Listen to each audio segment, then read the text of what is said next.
Welcome to Motion and Means, the podcast that connects the dots between transportation and opportunity. Every journey, every route, every mode of transport we rely on isn't just about movement, it's about access. Access to jobs, to education, to community, to a better quality of life. Here on Motion Means, we explore how transportation acts as a vital enabler, a true economic equalizer that can shape our communities and our individual futures. We'll look at the innovations driving change, the policies that can create more equitable systems, and the human stories behind the infrastructure. So let's get moving. This is Motion and Means. And welcome to this deep dive. We take your stack of sources, articles, research notes, and distill them into, well, genuinely impactful knowledge for you. Today, we're plunging into the fascinating world of global transportation and logistics. We're looking at a comprehensive analysis from the end of August 2025, based right on the materials you sent us, and it paints a picture of, well, stark contradictions. And there's this new powerful force shaping pretty much everything. Yeah, it's really striking. What's fascinating here is how you've got these traditional signals of market contraction, falling freight rates, weaker consumer demand, that kind of thing. But they're happening right alongside significant long-term investment, foundational digital transformation, and surprisingly high operational reliability. It's a true paradox. Like the industry has a split personality almost. Exactly. That paradox is precisely what we want to unravel today. Because the big takeaway from your sources, it seems, is that volatility isn't just about market demand anymore. Not like it used to be. We'll show you how regulatory and policy shifts are now, really, the central force reshaping the rules of global trade. So, our mission today: unpack this great contradiction, understand how policy changes are creating a whole new era of risk and opportunity for anyone, involved in moving goods around the globe. Okay, let's dive right into that central contradiction first. These signs of a market slowdown, but existing right alongside incredible resilience and investment. Feels like the industry is driving with one foot on the brake, the other on the accelerator, but somehow still moving forward. Indeed. Yeah, on one hand, the maritime market is definitely experiencing what the report calls an adjustment. The Shanghai Containerized Freight Index, the SCFI, it's showing declines in trans-Pacific shipments. And this is largely put down to reduced consumer spending, businesses being more cautious with their inventory strategies. So yeah, softening demand is a clear signal. Contraction. But here's where it gets really interesting based on your sources. The flip side of that coin. Despite those falling rates, that idea of a downturn, major carriers like Maersk's East-West network Gemini, they call it they're operating with exceptionally high on-time reliability. We're talking 98.5% on time into the U.S. West Coast, 90.4% into the East Coast for Trans-Pacific. How do we square that kind of precision with a, well, seemingly soft market? That's a really crucial point. And it tells us a lot about how the industry's evolved, I think. It suggests that after all the chaos, the unpredictability of the early 2020s, the sector's become incredibly resilient, operationally disciplined. High reliability isn't just a fluke anymore. It's become a strategic offering, a selling point. The competitive landscape, it's clearly shifting, moving away from pure price wars towards, a combination of quality and predictability. Customers now seem to value that consistent, reliable service. It suggests a more mature, more sophisticated market. It's a strategic pivot, really. Right, so the market's valuing dependable service, not just chasing the cheapest option. Does that same sort of quality over cost idea translate directly to other segments, like ground transport, warehousing, or do they have their own distinct challenges? Well, their challenges are distinct, but you also see this push for efficiency and reliability there, too. The broader logistics sector, for instance, it's facing flat truckload rates year over year. That indicates a pretty static demand picture. Meanwhile, warehousing costs, they remain elevated. That's due to tight capacity and slow inventory movement, suggests goods are just sitting longer. And the less-than container load market, LCL, that's particularly challenging according to the sources. They cite labor disputes, geopolitical instability, leading to inconsistent transit times, unexpected delays. All these dynamics, they hint at a strategic shift away from those super lean, just-in-time models that dominated for so long. Now it's leaning towards more buffered, just-in-case approaches. Companies seem willing to pay a bit more now, hold more safety stock, just to avoid disruption. Because that predictable access to goods is maybe more valuable than shaving every last penny off the transport cost. Exactly. Predictability is key. Okay, it sounds like the industry is definitely adapting, but your sources really stress that government policy is now the primary driver of volatility.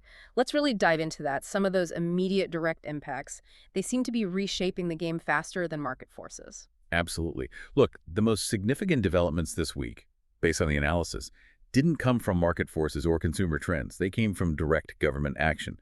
For instance, August 29th, 2025, U.S. Customs and Border Protection, CBP, they initiated this landmark policy change.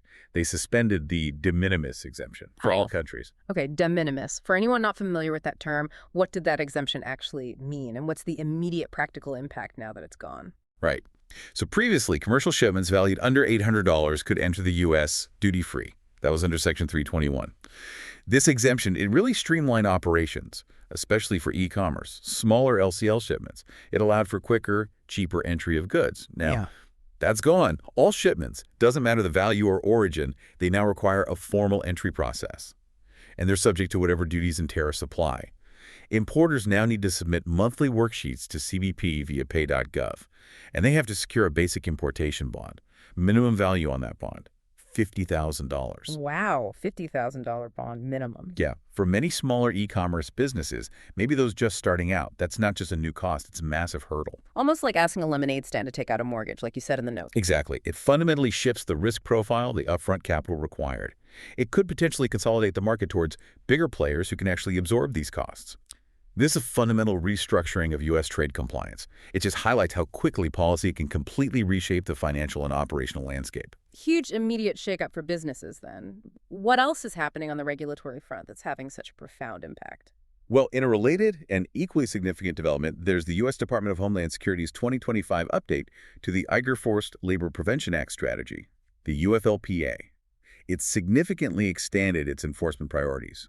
They've added 5 new sectors: caustic soda, copper, jujubes, that's red, dates lithium, and steel.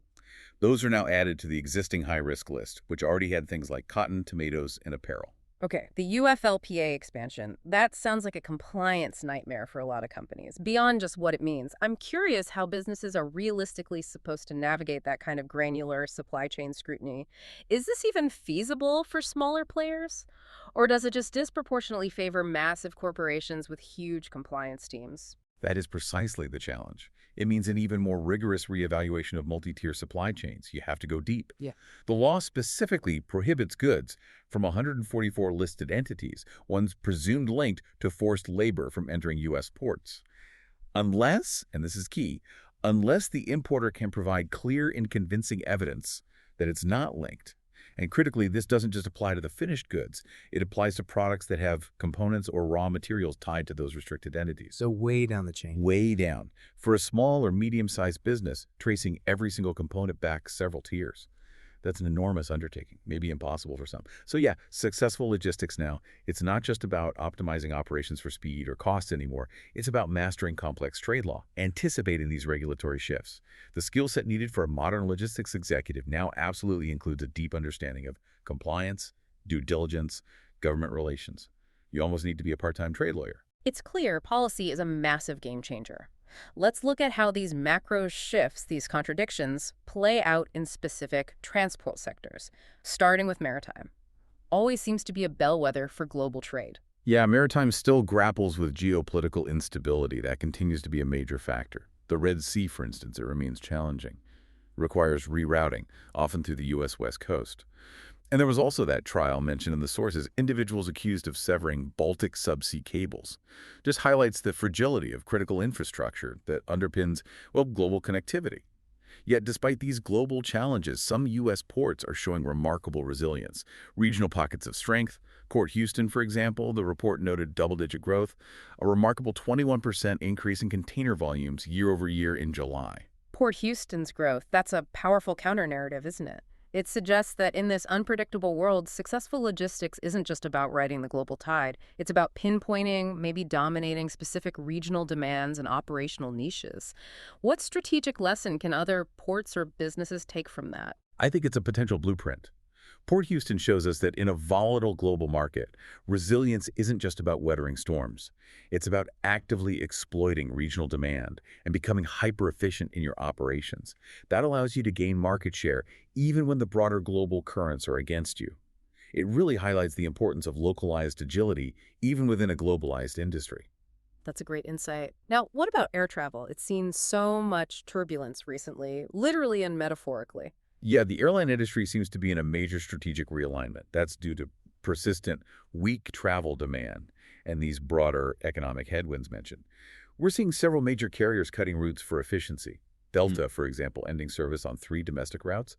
They're completely pulling out of Midland, Texas. That's explicitly to align schedule with actual demand. Similarly, Hawaiian Airlines is cutting 3 international routes, South Korea, Japan, Boston, also citing struggling demand. And even a European low-cost carrier, North Atlantic Airways, slashing its U.S. flights in half. Ouch. That sounds tough for passengers in those areas who rely on those routes. Is this a universal struggle, though? Or is there a divergence in how different segments of the airline industry are faring? Are some doing okay? That raises a really important question about market segmentation and where the pain points truly are. Low-cost carriers, like Spirit Airlines, they seem to be in a dire financial position. Huh. The report mentions a quarterly filing warning. They might be on the verge of going out of business without a rapid cash infusion. Frontier Airlines also adjusted its annual profit forecast lower, expecting bigger losses. However, there's a clear K-shaped recovery happening within the industry. K-shaped, meaning some go up, some go down? Exactly. While low-cost carriers focused on domestic leisure travel are really struggling, the major legacy carriers, they're leveraging their stronger financial positions to actually capture market share, particularly in the more profitable international routes and hub-centric routes. American Airlines, for instance, announced new international flights: Budapest, Athens, Zurich, Prague. Alaska Airlines is expanding its international gateway from Seattle.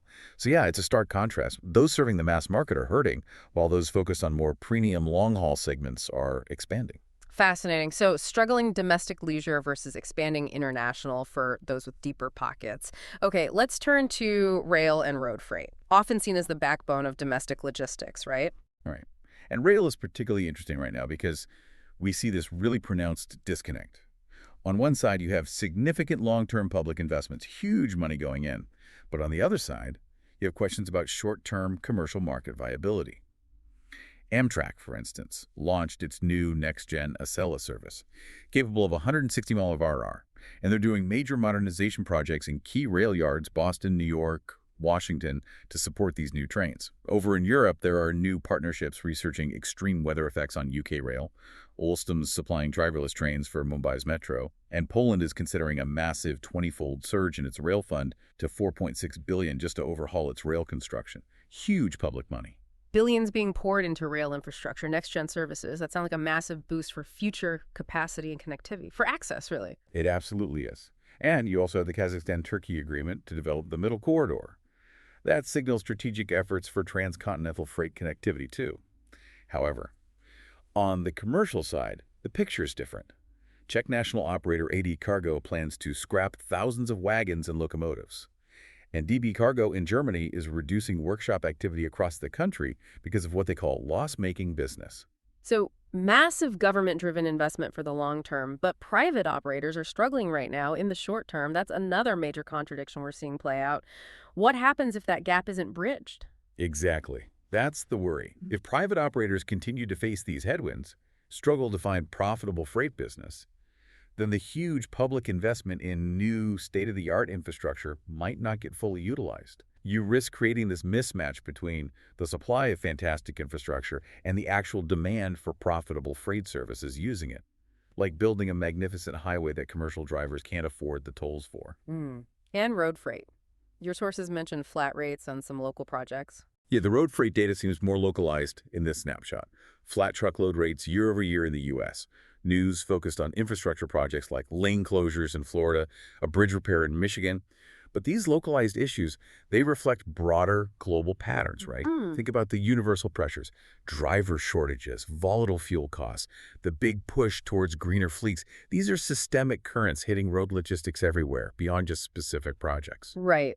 Amidst all these contradictions, these policy shifts, where are we seeing the most exciting innovation? Your sources highlight digital transformation and decarbonization as key areas. Definitely. The logistics industry is increasingly turning to technology to address these persistent challenges, including that ongoing trucker shortage we just mentioned. And what's really fascinating here, pointed out in the analysis, is the first fully digital trade finance transaction, completed by U.S. Bank in partnership with WaveBL and the shipping line MSC, using an electronic bill of lading, an EBL. A fully digital bill of lading. That sounds like it could simplify things dramatically, cutting through tons of paper, manual processes, delays. It did exactly that. This foundational step reduced a process that previously involved physically couriering documents across continents, taking days down to a matter of minutes. The EBL, it's supported by proprietary blockchain technology that ensures instant, encrypted, authenticated transfers. It eliminates the risks of forgery, loss, theft, all that stuff. And the fact that it involved a bank, a tech provider, and a shipping line successfully working together. That signals a functional multi-party reality for digital trade is actually here. That's not just incremental improvement, that's a genuine leap in efficiency and security. It must massively enhance access to trade finance for businesses, speeding things up, reducing fraud risk. Absolutely. It's a big deal for making trade smoother and more accessible. And what about the autonomous revolution in transportation? Is that accelerating too? That's also accelerating rapidly, according to the reports. Aurora and McLeod Software recently announced a partnership. They're creating the industry's first transportation management system, a TMS, specifically designed for autonomous trucks. This isn't just theory anymore. It's about enabling the seamless management of autonomous shipments, moving from concept to practical application. Industry reports suggest autonomous vehicles are expected to have the most disruptive impact on the logistics sector in the coming years. Wow. Imagine the implications. Routes, delivery times, the whole economics of how goods move. It's potentially transformative. Okay, moving to the green transport revolution. Your sources point to this as another area where policy is absolutely driving market behavior and innovation. Absolutely clear link there. The U.S. new vehicle market is getting a boost from a significant surge in electric vehicle sales, EVs. Now, this isn't just organic growth. It's a direct consequence of consumers rushing to buy before a federal tax credit, $7,500, expires at the end of September. So it clearly illustrates that direct cause and effect. Government policy driving market behavior. Incentives can rapidly shift consumer choices, but they can also create the sense of urgency, right? Right. So a policy incentivizes adoption, which sounds great, but then what? Does that success create new policy challenges down the line? It feels almost like a policy version of whack-a-mole. It often does feel like that. Yes, the very success of EV adoption is indeed creating a new policy challenge for governments. States like Oregon and Hawaii are now proposing or actually implementing per-mile fees for EV drivers. Why? To offset the decline in gas tax revenue. That gas tax money traditionally funds crucial road maintenance, infrastructure upkeep. Fewer gas cars means less revenue. So this illustrates a full policy life cycle, doesn't it? A tax credit incentivizes a new technology. That then creates a second-order problem for existing funding models, which then leads directly to a new policy solution, the per-mile fee. It's a dynamic, ever-evolving landscape where one solution definitely sparks the need for another. Governments give with one hand, then have to figure out how to, well, take with the other just to keep the roads maintained. Precisely. Maintaining that infrastructure access is critical. What other green innovations are on the horizon, particularly in areas like sustainable fuels, maybe for sectors where electrification is harder? Yeah, progress is being made there too, especially for sectors like maritime. A Global Center for Maritime Decarbonization, GCMD, trial has successfully authenticated biofuel tracers. Now that sounds technical, but it provides a really critical mechanism for verifying the authenticity, the quantity of green fuels being used. Crucially, it helps prevent adulteration, mixing cheaper fuels in, and also prevents the double counting of emissions reductions, which is vital for credibility. Furthermore, there's an EU-funded project accelerating carbon capture and utilization, CCU technologies. These transform CO2 emissions into valuable resources like fuels. They're exploring new ways to transport captured CO2 via pipelines, ships, trucks. So lots happening beyond just EVs. It raises questions, though, doesn't it? The push for EVs is clear, but are we creating new sustainability problems? Battery disposal, grid capacity, and how do things like biofuel tracers connect with carbon capture? Are these parallel paths, or will they converge into combined solutions for decarbonization? Those are absolutely the vital next-level questions we need to grapple with as these technologies mature. They're all vital steps towards a more sustainable future for transport. Okay, so we've covered a lot. The contradictions, the policy shifts, sector specifics, innovation. What does this all mean for you, the learner, trying to navigate this incredibly complex and dynamic landscape? Well, if we try to connect this all to the bigger picture, the transportation market is fundamentally defined by this triad: policy, technology, and market forces. But this week's events, as laid out in your sources, clearly demonstrate that policy changes are increasingly the primary source of both volatility and opportunity. Companies that continue to treat compliance as just a reactive measure, something you deal with after the fact, rather than a proactive strategic imperative, they're going to fall behind. No question. And in terms of service, it's definitely not just about rock bottom price anymore, is it? We saw that clearly with the maritime carriers. Correct. In maritime, and I think increasingly in other sectors too, the focus is definitively shifting away from merely securing the lowest rates and towards predictable, reliable service. That high on-time reliability we saw from carriers, even amidst falling rates, that's not a temporary anomaly. It's a new competitive metric. It will absolutely define future service contracts, customer expectations, and it provides much greater, more dependable access for businesses trying to move their goods. And that disconnect we talked about in rail, between the massive long-term public investments and the short-term commercial struggles for operators. All right. What does that signal for strategic planning? It's a really critical theme. It underscores the need for a multi-horizon planning strategy. You have to balance immediate financial health with long-term strategic alignment to bridge that gap. For you, if you're an importer or a logistics professional listening, the immediate imperative is clear. Assess your supply chain right now. Check your exposure to new regulations like that de minimis exemption suspension and the expanded UFLPA. And given these growing complexities, moving toward integrated real-time visibility platforms like that EBL transaction we discussed, it's no longer optional. It's essential for maintaining access and efficiency in this environment. And for policymakers, the report suggests adopting a full life cycle perspective when they craft these new rules. Yes, exactly. Anticipating those second, third-order effects on revenue streams, on commercial viability, is crucial. We saw that starkly with the proposed EV per-mile fees, right? And encouraging initiatives that bridge gaps between different players, like that fully digital EBL transaction. That can create a more resilient, more efficient system overall, which ultimately benefits everyone involved in the movement of goods and people, fostering greater access to markets and opportunities. Well, this deep dive has certainly shown us that global transportation is a truly dynamic ecosystem. Old rules are being rewritten, often, it seems, by policy pen strokes. The contradictions are many, but so are the opportunities for those who understand this new landscape and are ready to adapt. Indeed. So the question maybe for you to ponder then is this. In a world where policy is increasingly dictating the flow of goods and people, how do we ensure that these governmental actions, whether they're intended for economic growth or for sustainability, how do we make sure they truly foster innovation and maintain global connectivity, maintain equitable access for everyone, without inadvertently creating new barriers or leaving essential commercial services struggling to survive?